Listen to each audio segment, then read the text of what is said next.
गिरधारी जी हैं हमारे साथ। गिरधारी जी का ग्रेड ऑफ बॉल्डनेस बहुत अग्रेसिव था, ग्रेड 6 और 7 बॉल्डनेस। आज 6 महीने हो चुके हैं गिरधारी जी को, और आज हम लोग कुछ बेसिक चीजें गिरधारी जी से डिस्कस करेंगे कि कैसी रही उनकी जर्नी, साइड इफेक्ट्स को लेके, रिजल्ट्स को लेके, और उनका ओवरऑल एक्सपीरियंस कैसा रहा। सो गिरधारी जी, जो सबसे पहले लोग जानना चाहते हैं और जो लोगों के मन में डर रहता है रिजल्ट को लेके कि रिजल्ट आएगा कि नहीं, इतना सब खर्चा कर रहे हैं अपन, सर्जरी कर रहे हैं, कुछ इसका फायदा होगा कि नहीं, तो ओवरऑल क्या फायदा लग रहा है अब आपको? सभी लोगों को मेरा नमस्कार। देखिए, शुरुआती दौर में मुझे बहुत डर लग रहा था कि ये कैसे करा पाऊंगा और कैसे होगा। मुझे लोगों ने डराया, मेरी हिम्मत नहीं थी, लेकिन मैंने किसी को देखा जिसको मैंने 1 साल पहले देखा था और 1 साल बाद देखा। सत्य घटना बता रहा हूँ आपको, कोई ये नहीं है। देखो, और मेरी आंखें फटी रह गई हैं, और मुझे यह देख के उस दिन सहन नहीं हुआ, और उनको मैं देखा और उन्हें बताया मुझे कि मैंने ऐसे ऐसे यहाँ पर 3000 बाल मात्र उनके लगे थे और कराया। उनका लुकिंग फेस देख के मैं अचंभित हो गया था, बहुत अच्छा लग रहा था मुझे बहुत, और मुझे ऐसा लगने लगा था कि अब मैं ये कराकर ही रहूंगा। और उस दिन का दिन मैंने प्रण कर लिया था, लेकिन अफकोर्स मैं आया था, मुझे उस दिन अपॉइंटमेंट नहीं मिल पाया, लेकिन प्रभु की कृपा ऐसी रही कि 1-1.5 महीने बाद मुझे अपॉइंटमेंट मिला, और सभी टीम के सहयोग से मेरा इतना अच्छा हेयर ट्रांसप्लांट जो हुआ। शुरू में मुझे डर लग रहा था कि ये कुछ भी साल, महीना भर हो गया, 2 महीना हो गया, ये क्या हो रहा है, कुछ भी नहीं हो रहा है, ऐसा मेरे आएंगे नहीं आएंगे।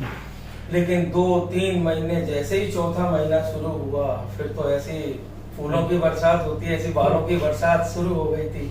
जो गिरधारी जी बोल रहे हैं, इनके मैं शब्दों को कुछ काटूंगा बीच में, कि ये जो ग्रोथ फेज रहता है शुरुआत में, शेडिंग फेज जो रहता है, उसमें ग्रोथ बहुत शुरुआत में धीमी गति से रहती है 3 महीने में, फिर चौथे महीने से ग्रोथ चालू होती है। आज जहाँ हम खड़े 6 महीने हुए हैं, अभी पूरे जस्ट हुए हैं 6 महीने में 3 दिन का। हाँ, तो 6 महीने जस्ट पूरे हुए हैं। तो हमने पीआरपी आज की है सर की, ऑल्दो एक पीआरपी सर की मिस हो गई, तो अभी हम बीच में करेंगे वापस से पीआरपी सर की। सो ये वाला हिस्सा जो है, ये धीरे धीरे 30-40% और बेहतर होगा। तो बेसलाइन से जब कंपेयर करें, और सर का एज जो है वो 48 के अराउंड है।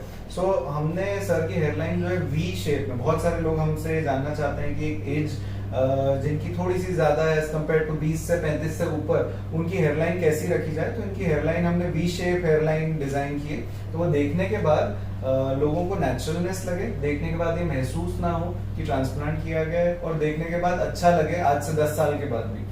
सो ट्रांसप्लांट का पर्पस नेचुरल लगना भी है, डेंसिटी अच्छा लगना भी है, और लॉन्ग टर्म में कोई साइड इफेक्ट्स नहीं होने चाहिए। तो सर से पूछेंगे कि आपको कोई हेडेक, माइग्रेन, ऐसे कोई दर्द, कोई ऐसी चीजें महसूस हो रही? और सर के हमने दाढ़ी से भी बाल लिए थे, तो वो भी जानेंगे कि कैसा एक्सपीरियंस रहा सर का। जिस दिन सर्जरी हुई थी उस दिन थोड़ा सा सर भारी था, और मुझे सेकंड डे से थर्ड डे से मेरे को ऐसा कुछ भी नहीं लगा।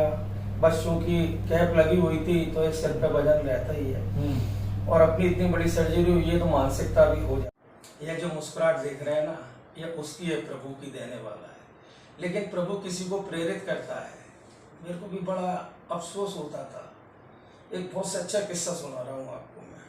अपनी पत्नी के साथ ट्रेन में आ रहा था, मात्र 5 साल पुरानी बात है। जाते हैं हम लोग घूमने, तो ऐसे घूमते घूमते कुछ कपल मिल गए थे, और इतनी दोस्तारी हो गई थी कि किसी को कुछ नहीं मालूम। तो हम ऐसे ही सेकंड एसी के केबिन में बैठे हुए थे, और किसी को नहीं मालूम था कि मेरी मैसेज है या मेरी बहन है या कुछ भी रिलेशन नहीं, मतलब ऐसे ही। तो एक क्वेश्चन शुरू कर दिया था कि हमने आपस में, कि हम आपस में सभी लोगों की एज बताएंगे, किसी को कुछ नहीं मालूम था। तो एज फैक्टर जब आया, मेरा नंबर आया, आप विश्वास मानेंगे, मेरी एज उस समय 44 ईयर थी, मुझे 55 साल बताया गया। और मेरी मिसेज, जब किसी को नहीं मालूम था कि जब मिसेज एक छोड़कर उनका नंबर आया, तो 35 ईयर बताया गया उनकी एज। मुझे इतना गुस्सा आया अपने ऊपर, इतना गुस्सा आया। ईश्वर ने सब कुछ दिया है मुझे, पैसा, धन, दौलत, मन, इसकी कमी मुझे बहुत अखरी थी। लेकिन किसी को देख के ही जब कोई जागता है, तो उसी में मैं स्वयं जगा हूँ। मुझे किसी की चिंता नहीं थी, लोगों ने बहुत डराया। सभी से कहूँगा, डरने की कोई ज़रूरत नहीं है। अगर अपने पे पैसा है तो इससे अच्छी चीज़ दुनिया में अभी तक कोई भी नहीं है।